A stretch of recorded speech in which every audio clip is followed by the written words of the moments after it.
Crystal. We've made it to the end of our 8 weeks. Wow. So, anyway, I hope that you enjoyed the little prelude to this informational about the research that I've done. But yeah, I have a lot of ideas that are always in my head that anytime I get a chance to be creative and put something together like a video creatively, I love doing that. So that was just my opinions and what I put together, but I speak from the heart all the time. So basically, let's get into the review. So, my research was research in the name of medicine, the business side of healthcare, doing bad in the name of doing good, doing bad in the name of doing good.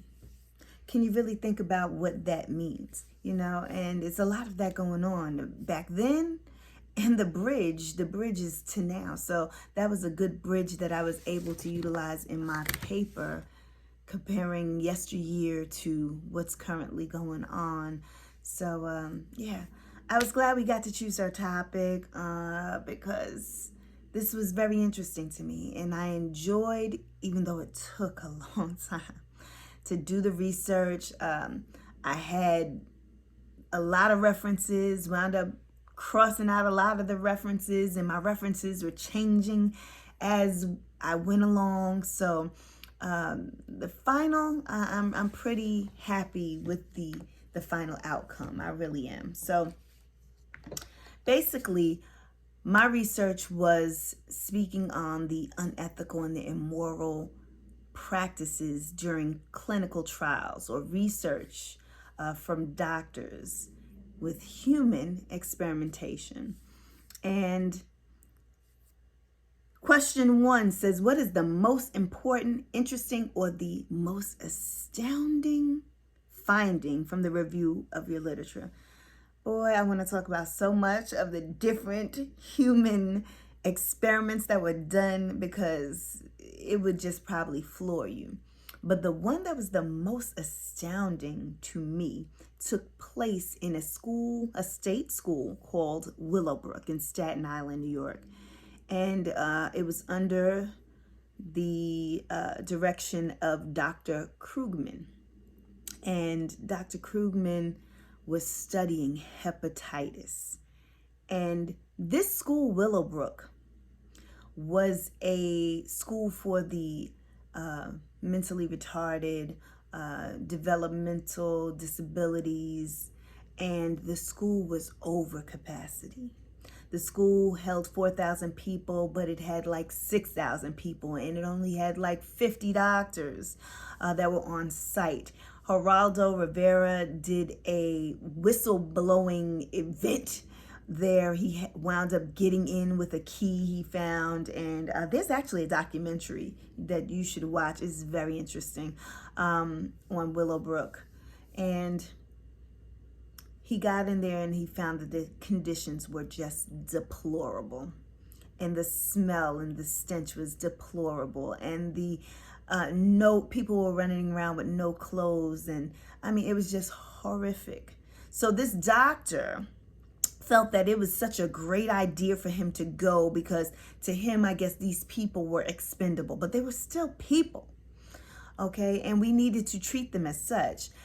But he decided to do his experimentation to come up with this hepatitis vaccine for us in the future so that we can be protected, but at the expense of these people.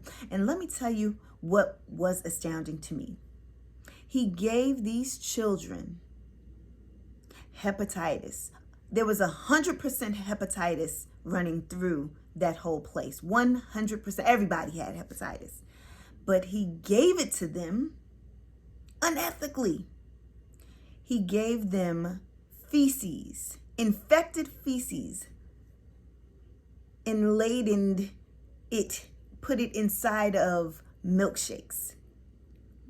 Feces that was infected with hepatitis, and put it inside chocolate milkshakes and gave it to the children. Everybody ended up with Hep. But in so, he found a cure. So he cured them, but then gave them Hep again to see if they would not get it. So they were just like definitely human guinea pigs, and it was just awful. So that was something I couldn't believe happened. And that was the most astounding one of the human experiments that I researched, and I researched plenty. So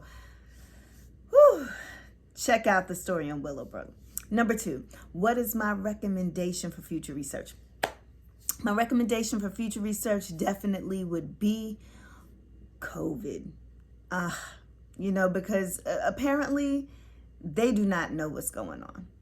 This virus keeps flipping and mutating. They're telling you to get this shot, get that booster, get this, and that shot only helps the first variant. Now you got a second variant, so now that first shot don't even do anything for the second. Come on now. So you just keep shooting us up until these S proteins build up, and then any little attack of a cold or a flu will kill us. No, it's not good. Doing bad in the name of good. Again. So we had it then, we have it now. So my recommendation for future research would be definitely to find out what's going on and cure us of this dang on COVID-19 that has us and our children just not living life the way we're supposed to. How would I design this study? Simple. My study would be based on everything natural.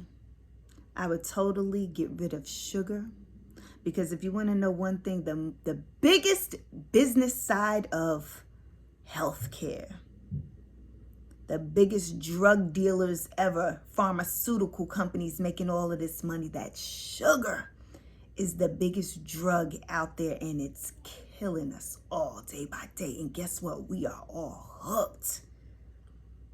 Bigger than any drug that you can, any street drug that you can even think of. The pharmaceutical companies, they're knowing with this sugar, the CDC, they know what this sugar is doing to us. It's causing carcinogens and cancer and all of that. And we are just eating ourselves to death. So I would start out with definitely detoxing. Getting us good detox, changing our whole way of eating, getting rid of sugar, getting rid of all of these carbohydrates, where they were saying we should have the most carbohydrate. If you look at the food pyramid, carbohydrates are like the biggest part of what we should be eating, and that is a negative. We shouldn't be eating all of this breads and grains and rices and pastas, because they turn into sugar. So let's eliminate that from the diet. So the way I would design the study would be totally detoxing the body down to what it should be. Getting rid of sugar, getting rid of all of that, having our body start to function on what it should be functioning on, because most of us live in a food desert. The soils and stuff we have are not nutrient rich, so we're growing food. We're growing the food that we eat in soil that doesn't even provide the food with nutrients. So when we're eating the food, we're just eating it. It's not even food. We're just eating something to put in our mouth, because actual food feeds your body and feeds the cells. So when we're eating things like cake and ice cream, although it tastes good, it's not food. It doesn't feed us. It doesn't feed the cells and make them grow and keep them healthy. Food only is something that is nutritious. So all the rest of the stuff we're eating is trash. But anyway, I could go on and on and on and on.